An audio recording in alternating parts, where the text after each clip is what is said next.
I watched Christopher Nolan's The Odyssey over the weekend. I think it was a fantastic movie. Everyone should watch it in IMAX.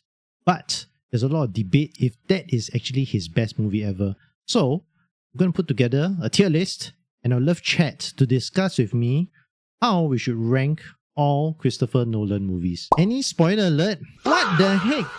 How can you have a spoiler? That thing has been a book. That book, and it's a poem that's been out for centuries. Kino, you're telling me that you do not know that Jesus had his birthday on 25th of December and then he was put on a cross. How's that a spoiler for you, Kino? Bruh. Long story short, Kino, the Odyssey is a story about Odysseus, very smart guy. He went to fight the Trojan War, you know, the one with the horse. He fought in the war for 10 years. He came back and he spent, I think, 7 years finding his way back home. And, you know, the man who left his home is not the same man who arrived back home. He goes through a lot of ordeals and then he figured things out. That's the gist of the Odyssey. But today, we're not here to talk about just the Odyssey. We're here today to talk about Christopher Nolan's filmography. Kino, for your benefit, right? Out of all these Nolan films here, Odyssey, Oppenheimer, Tenet, Dunkirk, Interstellar, Inception, Batman Begins, Dark Knight Rises, The Dark Knight, Memento, Insomnia, Prestige, the following. Which one is your favorite? Prestige or Memento your favorite? Okay. The Dark Knight for you. The Dark Knight is the one with Heath Ledger and Two-Face, Aaron Eckhart. Kino is the one who's going to set the tone for us. She is the hive mind of chat.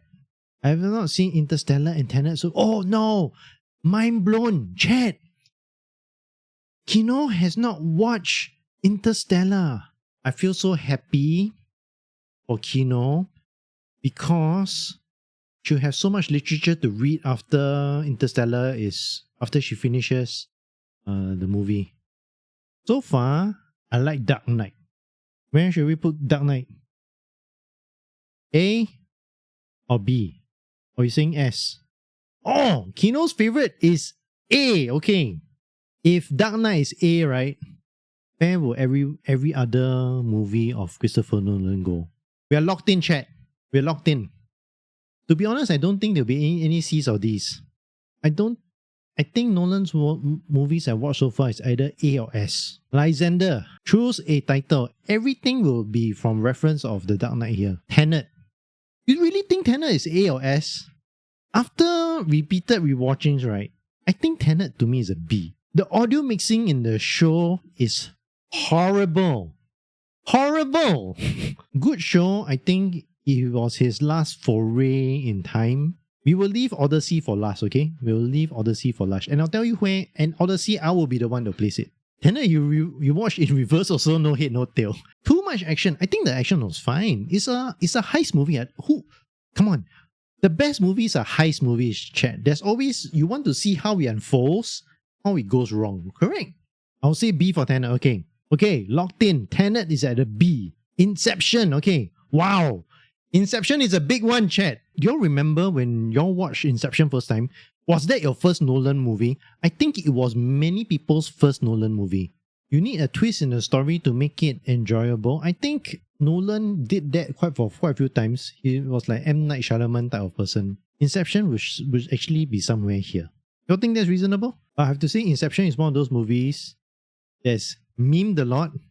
I rewatch it so many times. I watch it more times than The Dark Knight. Interstellar S? No way. How many of y'all agree Interstellar is an S? I also like how they incorporated hard science.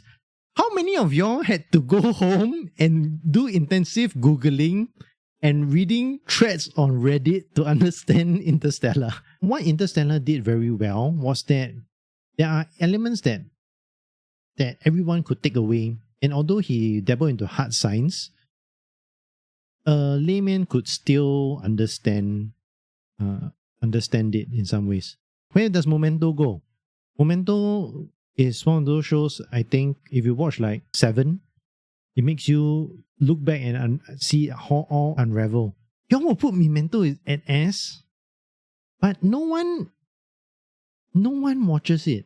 More rewatchable than most? Serious? Alright, we'll leave it there.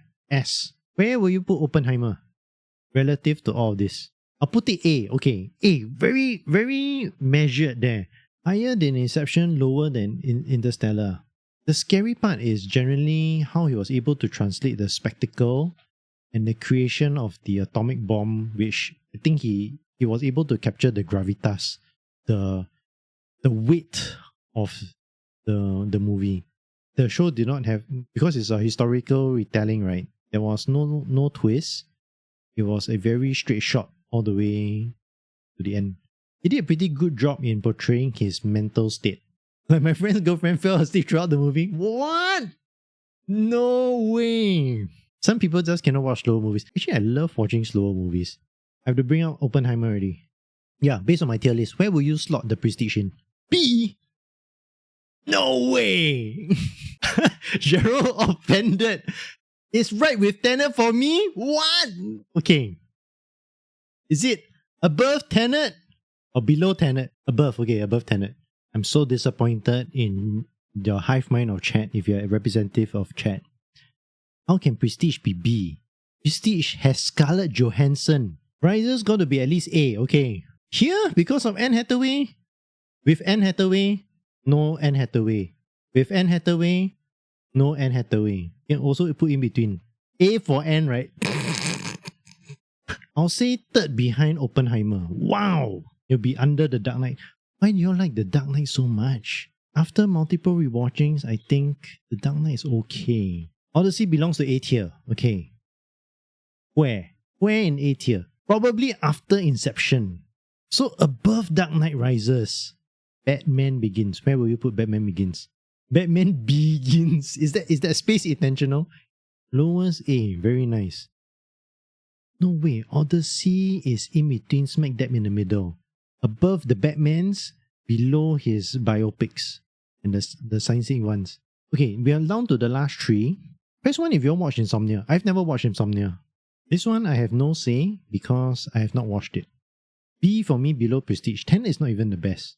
Following. Next one. Who has watched Following? Press 1. I'll put it under the 3 Batman movies. I will rate Dunkirk. Dunkirk is here. Dunkirk is the best Nolan movie for me. I watched it 3 times in IMAX. They tell the story of how World War was fought, land, air and sea. For me, I really like movies where the sound really does really well. Dunkirk was the best. Because when Tom Hardy gets into the plane, you can hear the vibration of the plane itself. Best, man. The key part that I think really sold is when the 3 timelines converge. You see top, and the way he framed it, right? Top one was the air. If I'm not wrong, it was the middle was land and then bottom was the sea. All the three timelines converge. That was when it really paid off. This is chat's ranking. Mine, Dunkirk, S tier. S tier is Dunkirk. S tier is Dunkirk. I don't know why you guys rate Prestige down, but Prestige is the #1 Nolan film I will recommend everyone.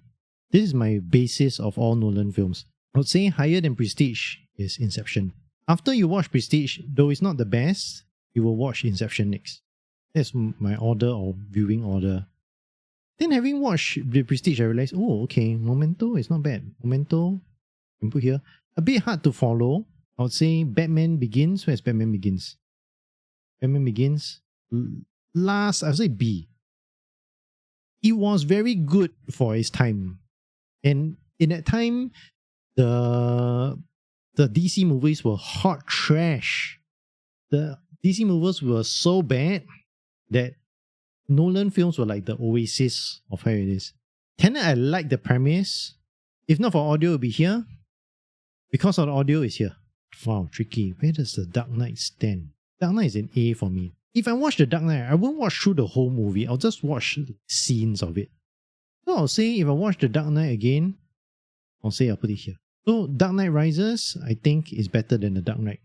Bane is way cooler, and then just now when we watched the opening scene, that really set the tone of how awesome and how helpless Batman was. And I rate it higher than The Dark Knight because I love No Man's Land. If you all have not read No Man's Land, the comic book, best movie ever where Bane broke Batman's back.